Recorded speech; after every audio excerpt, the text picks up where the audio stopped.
Hi guys, I hope everyone is staying safe. Stay home, stay safe, stay healthy, and we hope all goes well. Welcome back to my channel, Happy Belly. మీరు ఎప్పుడైనా observe చేశారా? ఒకే curry అమ్మ and అమ్మమ్మ ఇద్దరూ చేసిన అమ్మమ్మ చేసిందే చాలా టేస్టీగా ఉంటుంది. ఏమంటారు?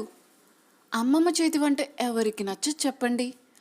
గుమ్మడొడియాలు నార్మల్గా ఫ్రై చేసుకుని చారులోనో పప్పుచారులోనో నంచుకోవటం కామన్. కానీ వాటితో ఇలా పులుసు చేసుకుని చూడండి, చాలా టేస్టీగా ఉంటుంది. ఇవాళ నేను గుమ్మడొడియాల పులుసు మా అమ్మమ్మ ఎలా చేస్తుందో చూపించబోతున్నా. ఇంకెందుకు ఆలస్యం, చూసేద్దామా? 3 ఉల్లిపాయలు తీసుకుని వాటిని చిన్న ముక్కలుగా తరుక్కోవాలి. ఉల్లిపాయలు ఎక్కువ వేస్తే కూర తీపి వస్తుంది కాబట్టి 3 ఉల్లిపాయలు అయితే సరిపోతాయి. దీని తర్వాత ఒక గిన్నెలో గుమ్మడి వడియాలు వేగటానికి సరిపడే అంత నూనె తీసుకుని వాటిలో గుమ్మడి వడియాలు వేసి మీడియం ఫ్లేమ్లో వడియాలు దోరగా వేగేంత వరకు తిప్పుతూ వేయించుకోవాలి.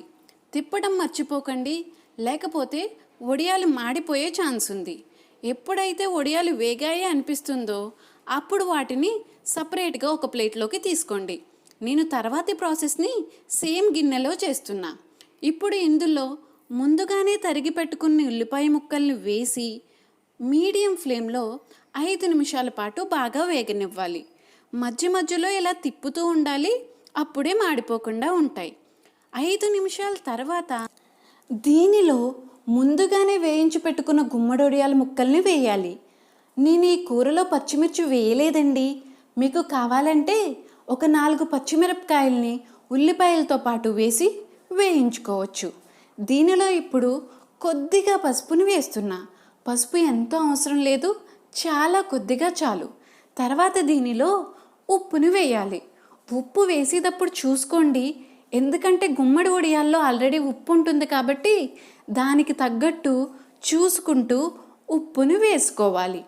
దీని తర్వాత దీనిలో కారాన్ని వేయాలి. మనం కూరలో పచ్చిమిరపకాయలు వేయలేదు కాబట్టి కొంచెం కారం ఎక్కువే పడుతుంది. దాన్ని బట్టి చూసుకుంటూ కారాన్ని కూడా వేసుకోవాలి. అన్నీ వేసిన తర్వాత దీన్ని బాగా కలుపుకోవాలి. మీ దగ్గర స్పూన్ ఉంటే స్పూన్ హెల్ప్తో కలపచ్చు, లేకపోతే మీకు వచ్చినట్టయితే ఇలా చేత్తో కూడా కలపచ్చు. బాగా కలిపిన తర్వాత దీనిలో ఎప్పుడు కొద్దిగా వాటర్ని పోయాలి. చాలా తక్కువ, ఒక చిన్న గ్లాస్ ఆఫ్ వాటర్ని పోయండి చాలు.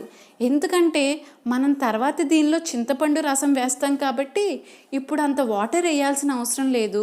కొద్దిగా వాటర్ పోసి దీనిని మీడియం ఫ్లేమ్లో 10 నిమిషాల పాటు బాగా ఉడకనివ్వాలి.